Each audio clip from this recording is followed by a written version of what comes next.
मान्यवर, 75 साल हो गए संविधान को किस प्रकार से हमारे राजनीतिक दलों ने और हमारी पॉलिटिकल पार्टियों के साथ साथ हमारी सरकारों ने भी किस प्रकार से आगे बढ़ाया, इसकी भी चर्चा जरूर होनी चाहिए। मैं मानता हूं ये चर्चा समय उचित होगी। हमारे संविधान की रचना के बाद डॉक्टर आंबेडकर ने बहुत सोच समझकर एक वाक्य किया था। मैं आंबेडकर जी के वाक्य को सदन के सामने प्रस्तुत करना चाहता हूं। कोर्ट, कोई संविधान कितना भी अच्छा हो वह बुरा बन सकता है अगर जिन लोग पर उसको चलाने की जिम्मेदारी है वो अच्छे न हो। उसी तरह से कोई भी संविधान कितना भी बुरा हो वो अच्छा साबित हो सकता है अगर उससे चलाने वालों की भूमिका सकारात्मक और अच्छी हो। ये दोनों घटनाएं मान्यवर हमने हमारे संविधान के 75 साल के कालखंड के अंदर देखी है और मैं तथ्यों के आधार पर सदन के सामने और सदन के माध्यम से देश की जनता के सामने भी रखना चाहता हूं। हमारे संविधान को कभी भी अपरिवर्तनशील नहीं माना गया। समय के साथ साथ देश भी बदलना चाहिए, समय के साथ साथ कानून भी बदलने चाहिए और समय के साथ साथ समाज भी बदलना चाहिए। परिवर्तन ये जीवन का मंत्र है, सत्य है। इसको हमारे संविधान सभा ने स्वीकार किया था।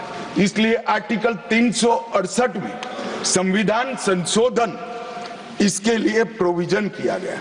अभी कुछ राजनेता आए हैं 54 साल की आयु में अपने आप को युवा कहते हैं और घूमते रहते हैं, संविधान बदल देंगे, संविधान बदल देंगे, संविधान बदल देंगे।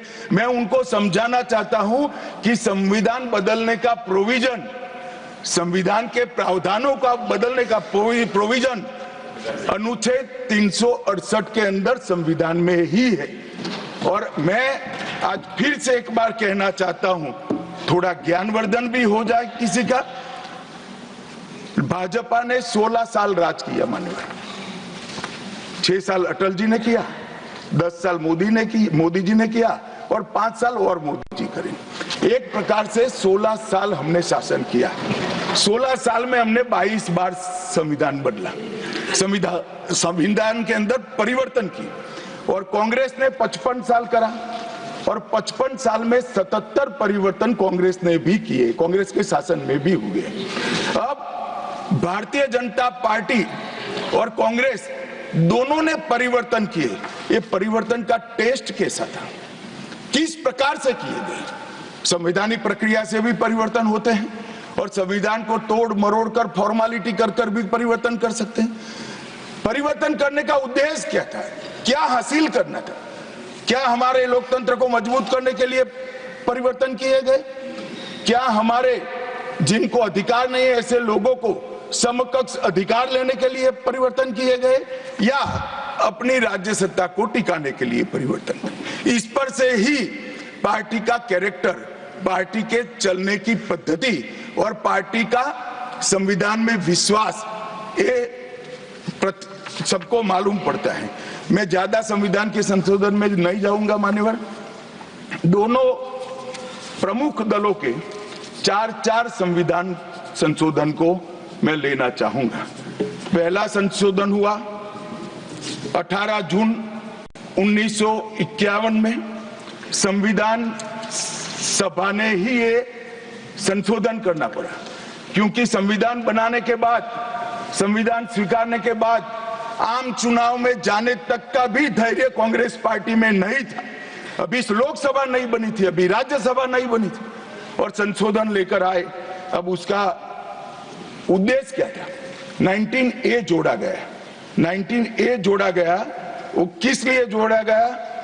अभिव्यक्ति की आजादी पर स्वतंत्रता को, अभिव्यक्ति की आजादी, अभिव्यक्ति की स्वतंत्रता को कर्टेल करने के लिए पहला सुधार आया। और किसने किया है मान्यवर? उस वक्त प्रधानमंत्री कौन था?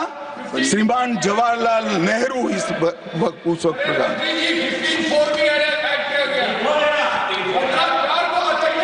बता चुके। अब मान्यवर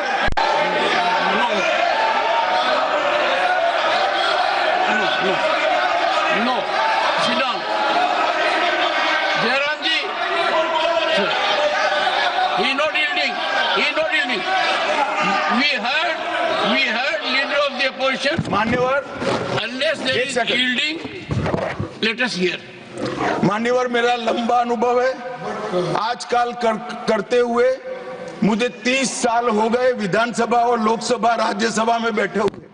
संसद में भाषण करने का मेरा अनुभव है मान्यवर। वो विरोध तभी कर सकते हैं जब मेरी बात सच न हो। अगर मेरी बात सच नहीं हो तो बताए वो संविधान संशोधन नंबर 1, अब सुनिए, संविधान संशोधन नंबर 1 वो अभिव्यक्ति की आजादी को कर्टेल करने के लिए ही लाया गया था और जवाहरलाल नेहरू के लिए लाया गया था। मान्यवर 24वां संविधान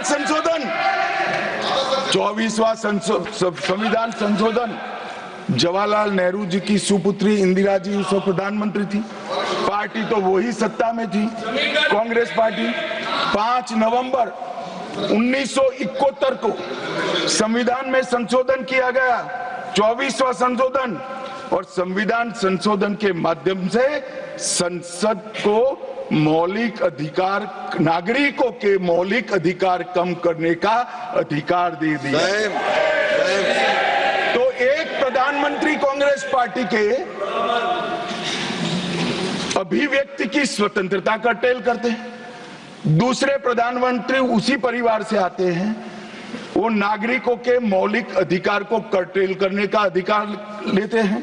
और 39वां संविधान संशोधन अब तो इंतहाई कर दी मान्यवर, सब सीमाओं को पार कर दिया।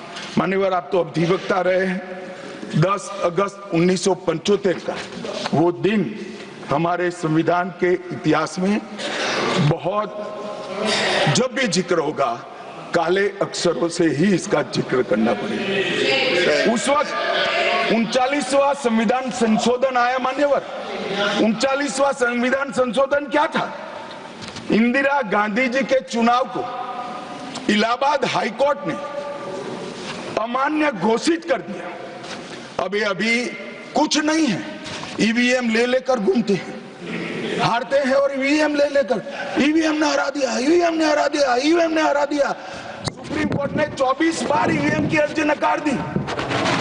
चुनाव आयोग ने 3 दिन ईवीएम 10 से 5 बजे तक रखा कि भाई कोई हैक कर बताए, कोई नहीं गया, सुप्रीम कोर्ट में कोई नहीं गया, और हारते हैं तो ईवीएम का दोष निकालते हैं। मान्यवर एक ही समय, एक ही दिन 2 परिणाम घोषित। एक महाराष्ट्र में सुपड़ा साफ हो गया, जो जनादेश के साथ द्रोह किया था इसका दंड महाराष्ट्र की जनता ने दिया और दूरबीन लेकर दिखाई नहीं पड़ते, और उसी दिन वो झारखंड में जीते। तो महाराष्ट्र में ईवीएम खराब है और झारखंड में टप से जाकर नए कपड़े पहनकर शपथ ले ली। अरे भाई जरा तो शर्म करो, जनता देख रही है।